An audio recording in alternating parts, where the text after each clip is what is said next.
Thank you for listening to the Gateway to the Rockies podcast from Visit Aurora from the rafters of the Stanley Marketplace. This is the show dedicated to telling the stories of Aurora, Colorado. Hi there, I'm Dave, the Senior Marketing Manager for Visit Aurora. Today I'm thrilled to have Jeremy Cuebas, the Conductor and Artistic Director of the Aurora Symphony Orchestra, joining us. Under his leadership, the orchestra has become a dynamic part of Aurora's cultural fabric, bringing classical music to life for audiences of all ages. Jeremy, it's an honor to have you today. I'm super excited to be here. Looking through your Instagram, I want to immediately pivot and talk about Daisy. As an unabashed dog dad myself, tell me about the light of your life. Oh, she's a beautiful. We got her in 2018. She was a rescue, and I was kind of like, I don't know. I don't think we can handle a dog right now. My now wife and I had literally just moved in a couple months together for the first time, and I was like, that's a lot of responsibility. And then she just said, well, I bought her, so we're gonna go figure deal with it. And it was the best decision that's ever happened in my life. Yeah, she's a sweetie. Love it. I could see you beaming right now. I got a Kool-Aid man smile right now as we speak. Yes, she's at home alone right now. I hate to leave her alone. Oh, that's the worst. So is my Maltipoo Toby has the same fate right now. Yeah. Musically, did it start with a recorder in first grade? What was your earliest memory of music? Oh, that's my earliest memory is tough. My dad was a musician. A lot of members of my family were musicians. I'm the first classical musician in my family. And actually, I saw the music you put behind the Instagram. Okay, yeah. For this, the disco version of Beethoven's Fifth Symphony. Yeah. My grandfather is the one playing guitar on that track. Are you serious? So I have a lot of rock and pop music in my family. So I don't remember my first musical experience, but like my dad met my mom because he was playing in a band with her cousin in New York. And so we just always had music around. We had piano, we had Godsmack and Shinedown and Yes in the house all the time. So I don't remember what the first memory was. It was just always at least part of my life and my family. Were you naturally drawn to it? Was it almost embedded in your DNA, this love of music, or did you develop that over time? It developed over time. I played in orchestra and starting in fifth grade, that's when my school started. And it was just because, I don't know, everyone was doing it. And then I stuck in it because it was an easy class and it was a lot of fun. I was quite a shy kid in high school and middle school, very little confidence. I played World of Warcraft for 10 hours a day. So in high school, I started playing guitar in a band, and then I started taking the violin real seriously, and that went on to be a real big turning point in my life where I figured out my confidence, and I realized that if I worked hard at something, I could get good at it, something besides video games. So it wasn't really a big part of my life until middle school, high school, and then now college, and of course, I'm a professional musician now. It's great to say that, but it took a while. Yeah. Not only good at it, you have a master's degree in conducting from CSU. You have a degree in music theory and composition. What do people not understand about the nature of an education like that? Yes, music is art. It's also science. What are we missing as an audience? Yeah, most people don't realize how structured and regimented and detailed what we do is. Classical music is its own thing, but if you think of any music, you're not just getting up there and playing a couple chords. The professional musicians who are making music and singing know things in such a deeper way than we realize. I'm reading this book right now, and they were talking about Ella Fitzgerald's 1960 recording live from Berlin, where she forgot the lyrics to Mac the Knife, which is a piece that she's, sung all her life. For some reason, she had a memory flip. But she knew the music so well. It was so rote in her body and her memory and just her soul that she was able to improvise lyrics on top of it because the rhythm wasn't a question, the notes weren't a question. So musicians are these, we're a highly skilled group of people. Yes. Just like a sculptor, just like a painter, just like a dancer. We just do it usually through an instrument or through our voice or another way. We could get all into music theory. There's so much we cover in school. It's difficult, but so rewarding. What's the bridge? What I mean is the rigidity of, I guess, the laws of physics of music, then bridged with creativity. What is that connection? Like, what is that moment where you're following the rules that you're taught, and now you can begin to explore? Yeah, that's a really good question. Thank you for having such interesting questions, by the way. Thank you, Jeremy. I appreciate that. Very kind. The rules are like, if you want something to sound quote unquote good, like, I know how to make this sound good. I know how to play things in this scale. I know how to play things that sound like classical music or sound like jazz. And then what you can do once you know those rules is then you can start to go out them and create something just a little bit more interesting. And you can do some experimentation, and you can find something new that no one else is doing, which is amazing that we basically have 12 notes in our Western system, and I don't know, some limited number of rhythms, but we're still coming up with new things all the time. So yeah, I think that's the bridge between the science and creativity. Is you know the science, you have your basics, and then you can start to reach outside. Like once you've built the house, now you can start adding stuff to it. You can't add stuff to a house that you haven't built, and it's not a house. It's all about that foundation. How did you first get involved with the Aurora Symphony Orchestra, and what led you to become its conductor and artistic director? Yeah, I met the orchestra for the first time. I was living in Aurora. I don't live here now. I actually live with my wife in Loveland. We lived here for a year in 2018, right when we got Daisy, and there was an orchestra in town, so I went and visited. I went to a rehearsal. I met the previous conductor. I met some of the orchestra members. And I came to a couple rehearsals, and I was just shocked by how welcoming the culture was and how like fun and community driven it was. Like we still say that the coming to the symphony, coming to a rehearsal, coming to a concert is like coming to a family gathering. Like we have food at rehearsals, we have a lot of fun. We tell jokes during concerts. Like it's just so different from what you think of when you think of an orchestra. So I met the orchestra at that point. I did a little bit of conducting when the director was out of town, or planes got delayed and stuff, because I just said, I'm a conductor in town, I can cover. And then I moved to Fort Collins for a couple of years, and then the job opening came up, so I put out my materials. And they did a national search. They got it down to 9 candidates, and then they got it down to 3 final candidates, and the 3 of us each conducted a concert. So knowing the orchestra ahead of time gave me the benefit of being able to come in confidently and like already know where this orchestra was. Like I wasn't coming in blind. So that was a huge benefit for me. I definitely won the job. Nobody will tell you that I wasn't deserving of it, but I did have that edge of feeling confident when I came in. The process was quite lengthy. As any conductor is, our applications were due in August. In December, we did a set of 3 interviews, and then each of the 3 finalists had a 2-month stint with the orchestra. So we spent 2 months of rehearsal and then conducting a concert.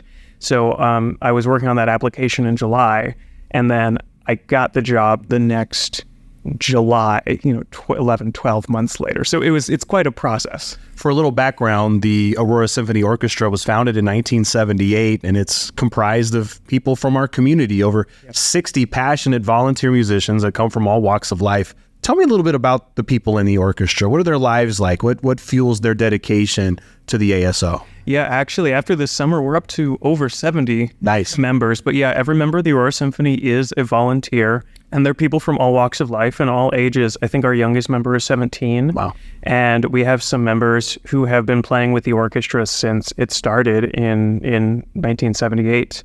So we have this huge range. We have people who just graduated college and they want some more experience. We have one member who's 17, is still in high school. And then we have people from all walks of life. We have a lot of people who have retired and picked up their instrument, or who, played a lot in high school and college, then worked for a couple of years and decided they wanted music back in their life. But that's one of the beautiful things about the orchestra, is no one's being paid to be there. They're all there because they really, really want to be there every week, every concert. And it is a lot of work. We meet once a week, and then on concert week, we have four events. We have 2 rehearsals and 2 concerts. So it's a lot of work, but people come from all walks of life. One of our horn players just retired from Anschutz, working in the veteran care area. Some of our orchestras, I'm trying to think if there are any other really specific examples, but the normal people walking around and working at your job every day. It's a microcosm of Aurora, being a diversity, many cultural influences, age, demographics, all of that. Does that diversity play a role in the symphony's programming and performance choices? Yeah, and programming is one of the things that people don't know about musicians and classical musicians and conductors, is that actually a huge part of my job is just picking what music we're going to play, and it's very difficult. It takes a long time. I love it. I literally spent my entire workday yesterday programming, like working on the 25-26 season. Like it's a huge undertaking, just deciding what we're going to play and when we're going to play it, and balancing the difficulty level, because we are a volunteer organization. Colorado Symphony, they can play whatever, and all their professional musicians can play it. We do have a couple limitations just on if we've got a really hard piece on a concert, we need to balance that with some easier music. And then the duration of the pieces, the flow of the concert. You can't have a whole concert of beautiful, slow music. I mean, you could, but is that really the best experience for the audience? So yes, when programming, I have a big list of things I go through, and one of those is what cultures and stories and backgrounds and histories are we representing. The first holiday concert we did last year, my first holiday concert with the orchestra, was called Christmas Time Around the World. And we did literally, I found as many countries as I could and put music from that country. We did, we did Canada, the United States, and Mexico, of course. But then we also did the Ukraine and Russia. We did a piece from Brazil, like as much as we could find. It was great. We covered Ramadan, we covered Diwali, we covered, Hanukkah, everything we could, because there are so many diverse voices and stories, and people want to hear music they know. People also want to hear a little bit of music that they don't know. And that's another thing we balance. But we want to, whenever we go to a cultural institution, especially one that's highly local, like we're not an orchestra that happens to live in Aurora. We are the Aurora Symphony, and that means diversity. That means multiple cultures. That means diverse backgrounds and stories and perspectives. And so, yeah, absolutely, that comes through. We play classical masterworks. We play the great Beethovens and Tchaikovskys, but I'm also always looking for things by local composers that you've never heard of, composers from underrepresented groups. And in classical music, that means anybody basically who's not a white man. And there's so much great music that just doesn't get the limelight. And so it's always our mission. You host Podium Time. It's a podcast for conductors, conducting students, and musical leaders. What a great resource of wisdom from professional and emerging conductors around the world. What have you gotten out of that experience being a podcaster? Oh gosh, how many hours do we have? Yeah, I saw like 120 something episodes. Yeah, 120 episodes. It's basically been on hiatus since I got like what I lovingly call my big boy jobs a couple of years ago. I started that when I was in grad school just because I wanted to meet people. I knew there was more. When you are a conductor, basically you go to a couple workshops, you work with a couple teachers, but basically you do your master's degree. You have one teacher. And when you go to these workshops and you work with someone different for a week, you get a new perspective. You see so much. And I wanted to like really hit the gas on that. And so I started just reaching out to conductors and asking like, hey, can I have an hour of your time? Can we talk? Can I ask you some questions? And it turned out, it was totally selfish.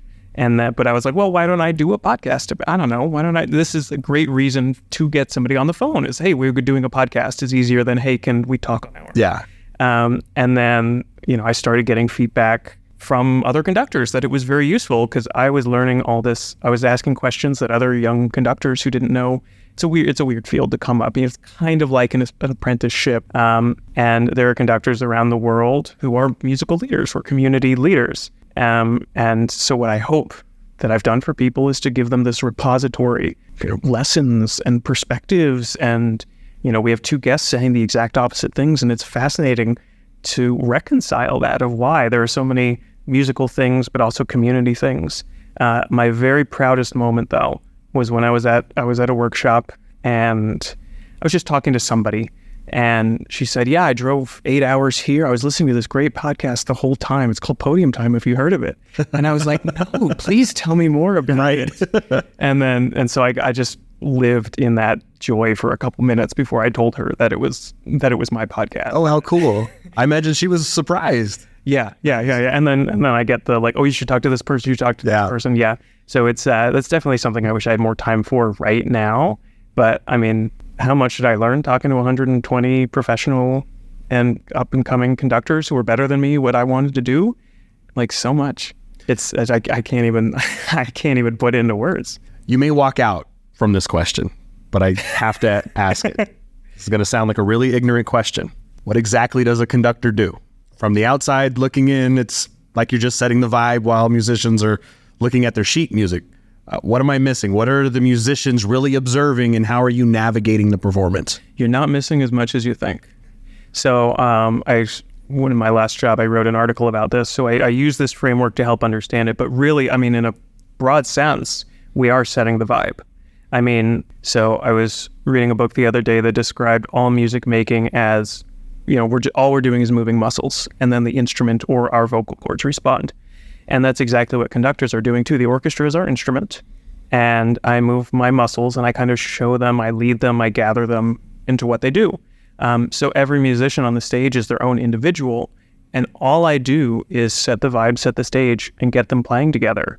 There are a couple technical moments where I, need to fix something. That's what rehearsals are for. I'm practicing the orchestra like a pianist will teach their hands how to do something. I'm getting my 70 fingers all together. But then if we know the music really well and the orchestra's, really confident and the music's not too difficult, I literally can just say, okay, guys, play. And then they can play the music without me. What's it like being on stage with an orchestra? What goes through your mind during a performance? What's the machination? I hope I don't mess anything up because they're doing such a great job. Right. And my job, once we get to the concert, my job's fairly easy. I've done all the hard work. Anything I do during a concert is really just bringing energy and making sure that, our orchestra members are working 9 to 5, and they come for a Wednesday, a Friday, a Saturday. By the end of Sunday, they played all this music for 2 months. They're exhausted. And so what I do is I really bring the vibe. I like that. Is I come in and I say, this is just as important, if not more important, than the last 2 months of playing. So I show them the energy that we need, or I show them the calmness that we need. And so it's a little, the technical things you can describe, but the non-technical things are indescribable because they are if I can be and show calmness, then the orchestra has an easier time being and playing calmness. And if that's what the music needs, that's what the music needs. So again, there are technical things. You do go to conducting school, you have to know the basics. But what I'm thinking about up there is what does this music look like? And then I be that for the orchestra and also for the audience. The way our brains work, when you see something, it changes the way we hear it. It changes the way we interpret it. So if something's very lyrical and flowing and like water, and my hands are moving very slowly back and forth, like I'm in water, you actually perceive the music as more lyrical and flowing. And if I'm really choppy, then it will feel different and the orchestra will play it different. So really I'm just pantomiming while leading 70 musicians in front of me. I imagine it's natural now, but did you practice in a mirror? Yeah, I've got some really embarrassing old videos. Okay. So yeah, path to becoming a conductor is long because you really need to practice with people. You can practice in a mirror, but the mirror is not going to react like right. I'll still be doing something in rehearsal and I can plan it all I want. But the orchestra or a specific member, if it's like a one-line part, they interpret my movements different than I intend. And so even now, after conducting for 12 years and having my own orchestra and making it, I'm constantly making little adjustments as I feel how people change. But yeah, absolutely. You've got your rudiments. It's just like doing scales. And then you go to these great workshops where you work with a master teacher for a week and you learn so much. And then you just try to remember it all the next time you're on the podium. But that's the problem, is that you have to practice, but you can't conduct until you can conduct. And it's this weird balance of getting experience before you have experience. It's A Wonderful Life, a symphonic celebration of the holidays, kicks off December 7th, featuring music from your favorite holiday films, including A Charlie Brown Christmas, Edward Scissorhands, Home Alone, Christmas Vacation, and It's a Wonderful Life, of course. A couple of questions. Yep. Number one, no Die Hard? So there are a couple big ones that I've left off. You're not the first person to ask. Oh, darn. And that and Nightmare Before Christmas. Okay. And there are definitely ones that we're missing. One of the challenges is that, like, even if there's music in a movie, somebody has to have put it on paper for us to play. Right. And so, like, all of Danny Elfman's music is great. I love all of it. I got to meet him at Colorado Symphony a couple of years ago. He's a great guy, great composer, great music. But to get a lot of it, you need to, like, purchase the full Danny Elfman concert. Right. So, like, we can't always do Nightmare Before Christmas, even though we want to, just because we can't get a hold of the music. Same thing with Die Hard. You're not the first person to ask. This is, I love holiday music. I love pop, quote unquote, concerts. I don't think of, classical versus pop, because I do a mix of both. But the music for It's a Wonderful Life is just some of the best music. That's where I was headed next. Is I've gone to symphony performances of movies and other tenets of pop. And I always wonder how the musicians feel about playing these pieces. Is it a nice change from the quote-unquote standards?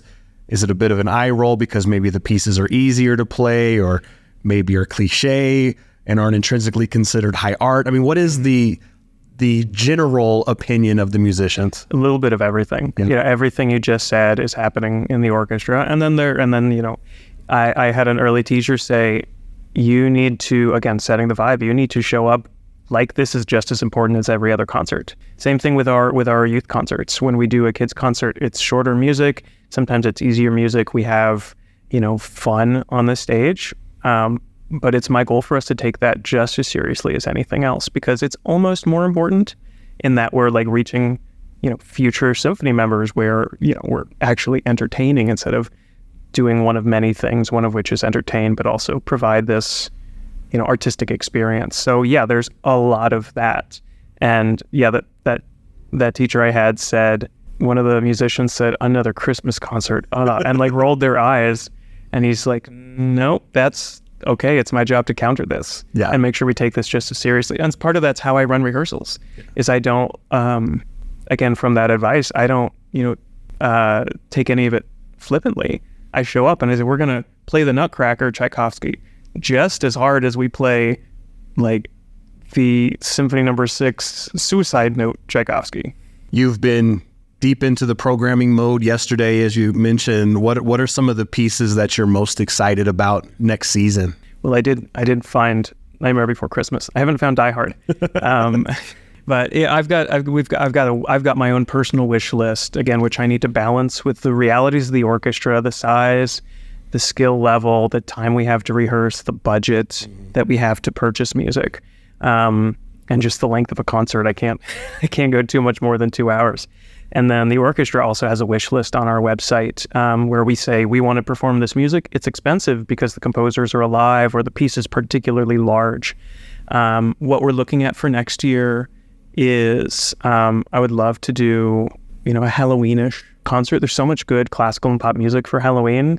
I like to program in themes. So I like to maybe find one piece and then ask, like, what theme can go around this. So one of the concerts we just did in October to open our 47th season was based around a friend. I reached out to a friend of mine who's from Brazil, and I said, what do you want to play with us? And he picked a piece, and I said, okay, great, tell me about it. And then he told me that this was a piece by a composer from his hometown who'd been doing his dissertation on and using this piece to reconnect with his roots in Brazil. And I said, okay, great. We're doing a whole concert about home and all the great stuff, all the great memories. There's so much good music. And I ended up finding enough music that I made 2 concerts this season about home, our first and our last. So I would love to do like a Halloween classical concert next season. I always like to do something watery or naturey in the spring. And then the end of the year is like, what's our big bang? What do we end the season with? So even though I've spent a couple, full work days, I have a big pile of drafts. And then I bring those drafts to our artistic committee, which is basically a group of musicians.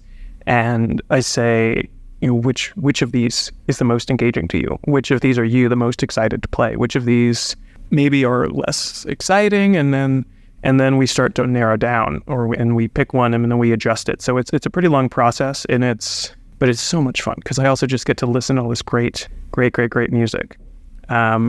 I hesitate to say any specifics, just because so much of it is still in the air, because I've got all these drafts that are my babies, and then I bring them to the orchestra and I let them pick which baby they think is going to be best.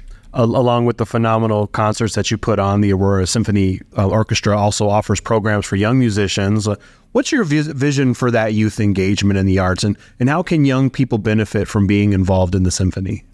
Yeah, music, again, for me personally, was such a transformative thing for the development of young minds. It's incredibly huge. I mean, and just for social development, music is one of the last truly collaborative things.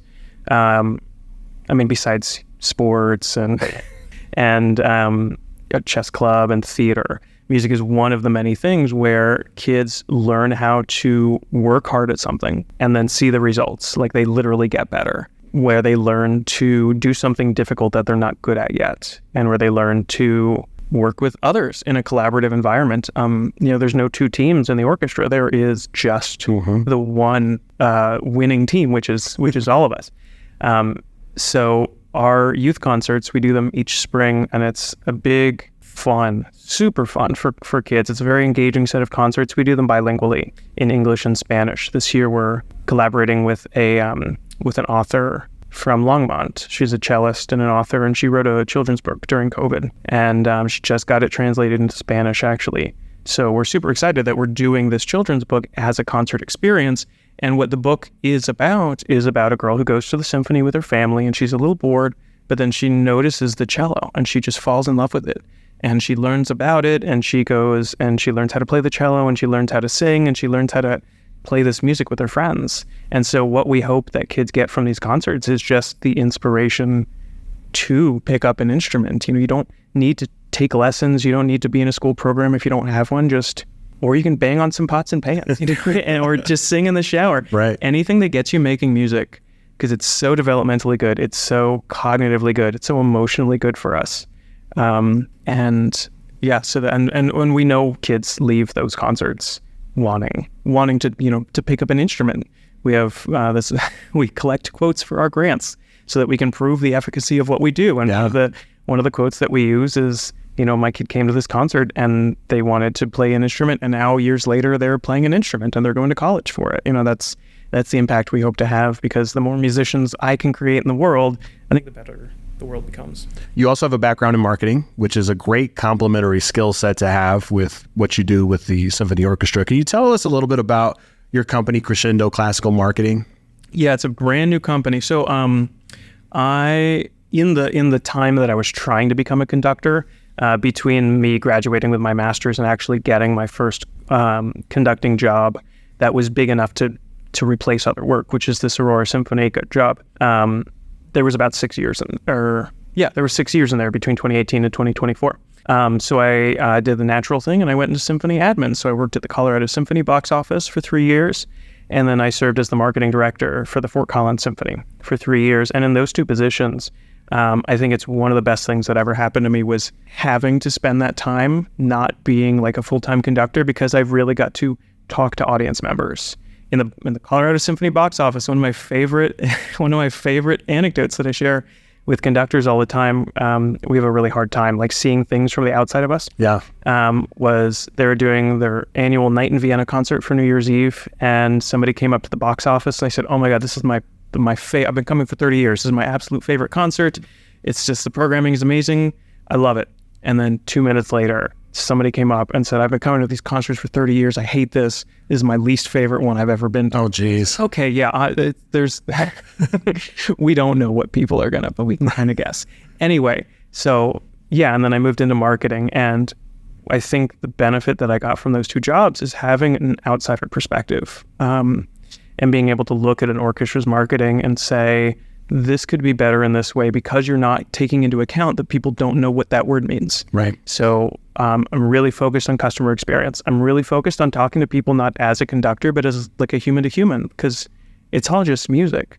I'm really focused on learning from businesses and what they're actually doing. And all of that is so rare in symphony marketing that I didn't need a master's degree in business or marketing or anything to be ahead of the curve and help orchestras, because unfortunately the bar is so low and we're just so bad at telling people about why what we do is great, and we just expect people to think it's great. That's one of the big things facing orchestras and classical music right now. So by starting doing that marketing, by being forced to do it day in, day out to pay my bills, I learned a lot of the basics and I learned how to apply them to orchestras. So I started consulting, doing some freelance work, and then now my company is Crescendo Classical Marketing. I specialize in orchestras and digital marketing for orchestras especially. The Aurora Symphony Orchestra has a great online presence. Social media game is strong. The billion-dollar question, and I imagine with your expertise both in the programming and the marketing side, how do you get the Gen Zs and the Alphas? What's the messaging? People who maybe don't typically attend symphony performances, how do you grab this much sought-after audience? Yeah, I think it's differentiating ourselves, and it's explaining why is this concert worth going to, and part of that we share is like the community aspect, the family aspect. This is not a stuffy orchestra concert. We don't want to be a stuffy orchestra. We laugh. I talk from the stage a lot. It's really an event. It's an experience. It's a thing that you come to and you actually have a good time. You hear great music, but you have a good time. You have a fun time. And everybody comes to concerts for a different reason. I did some interviews with some audience members this summer to do some research.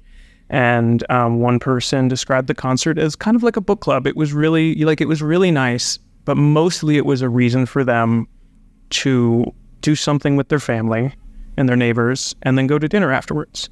And that's all that needs to be for some people.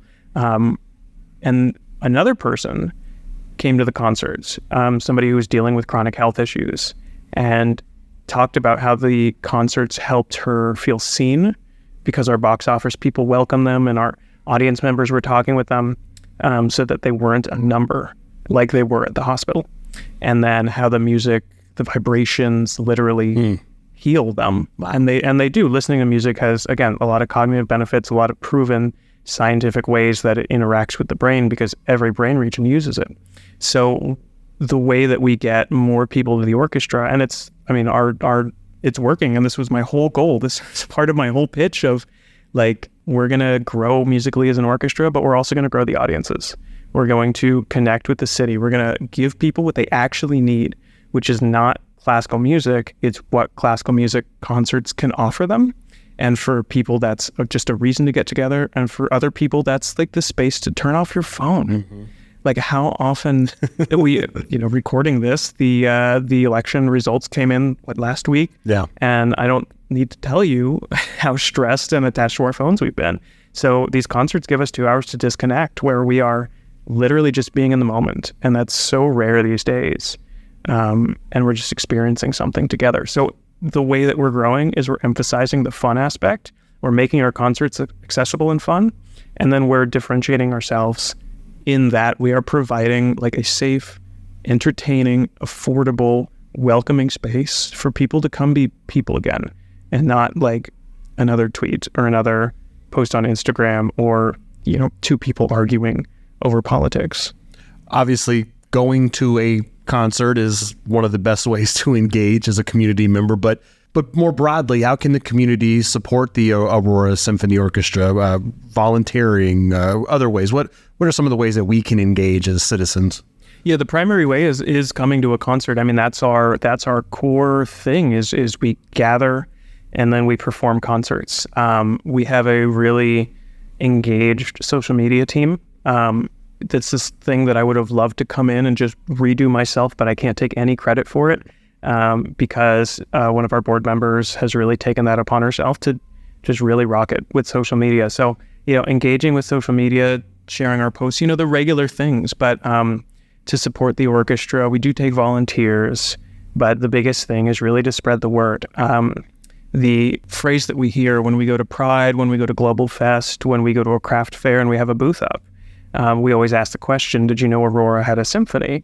And the answer is no, I didn't know Aurora had a symphony and so our goal over the next couple of years is to make that phrase no longer a phrase that anybody says. I didn't know Aurora had a symphony. We've been here for almost 50 years. and we're growing, and that's really the goal. So telling people that we're here, coming to a concert, coming to experience a concert, and to have a great time. Of course, the marketer in me says take pictures and tag us on social media and tell your friends, join our email list, engage with our posts so more people see them. Yeah. Donate, all those things, support a piece on our wish list. We do like commissions and requested pieces. So if you have an anniversary coming up, talk with us, and we can figure out how to, have a piece that's for your anniversary. That's a conversation we have to have a couple years in advance, because again, right now I'm planning for May of 2026. Right. But there are so many ways to engage, but the most basic one is just come to a concert live. I also want to throw out Colorado Gives Day is coming up. Yep. So great way to participate in that is by supporting the Aurora Symphony Orchestra. You've touched on this a little bit, but what is the 5-year vision? What would you love to see going forward with the Aurora Symphony Orchestra? Yeah, first for Colorado Gives Day, that our board member who's taking over the social media so aggressively has set some pretty aggressive Colorado Gives goals. Nice. And we're unlocking rewards as we raise more money this year. So we've unlocked our first one, which was the Ice Bucket Challenge that went up on our Instagram the other day. I don't know the details on all of the rewards off the top of my head, but I know if we get to $50,000, I'm going to be shaving my head and donating my hair to not charity. The beard though, right? You know what? I don't know. Okay. No, I've never totally shaved my head. So for those of you who don't know what I look like, I have a pretty long ponytail, and I've had it since probably 8th grade. Wow. So it's part of my look, and so we'll see if we get to 50,000. My wife's a little worried, but I said 50,000 is a lot of it is. a lot of donations for the 5-year vision. Or just in general. Yeah, it's really to keep growing. I'm not planning any radical thing. It's just getting the orchestra the audiences it deserves, and giving the city the music and the performance and the gathering space they deserve. Again, we're more than just the music. I mean, we're so much more than just the music we play, and what we offer to the community is so much more than just the music we play. So it's sold out halls. It's a performing arts venue for Aurora. It's all the great things that we could ask for. But my focus right now is how can I make this holiday concert great? What can I say between pieces that's funny, that's engaging, that's entertaining, that helps people remember this concert? And then on my programming days, it's what music can I pick for next year that's going to be so attractive and engaging and fun and like just perfect balance of everything that we're going to attract audiences and then give them the best concert experience they can. So the long-term goal is yes, we're growing our audiences, we're getting great, we're playing harder music, we're challenging, we're growing the orchestra, but I'm always focused on what's the next best thing we can do. Jeremy, thank you for taking the time today. It's been an honor to talk to you, and really excited to see that the work that you're doing at the Aurora Symphony Orchestra. Really excited for the holiday concert kicking off here December 7th. That's going to be a lot of fun. Thank you for taking the time today. Thank you so much, Dave. That was Jeremy Cuebas, the conductor and artistic director of the Aurora Symphony Orchestra. You can learn more at aurorasymphony.org, and make sure to follow on social media at Aurora Symphony Orchestra. Thank you for listening to the Gateway to the Rockies podcast. Visit Aurora is the official destination marketing organization for the city of Aurora, Colorado, and acts as the primary liaison between meeting planners and hotel partners. As Aurora's Convention and Visitors Bureau, Visit Aurora's mission is grounded in showcasing Aurora as a premier destination for meetings, business, and leisure travel. Visit Aurora represents more than 75 plus hotel properties with 13,500 plus guest rooms and more than 1 million square feet of meeting space, including Colorado's largest resort, Gaylord Rockies Resort and Convention Center. As Colorado's third largest city, Aurora is located minutes away from Denver International Airport and showcases mountain views, memorable meeting spaces, and 250 plus international eateries that offer a unique experience for each and every visitor. As the gateway to the Rockies, Visit Aurora's role in the local community goes beyond marketing the city as a destination. The Visit Aurora team is here to assist you with your Colorado visit, from facilitating your meeting, event, or convention to helping you discover local flavor and attractions. Go beyond the boardroom in Aurora, Colorado. For more, visit us at visitaurora.com.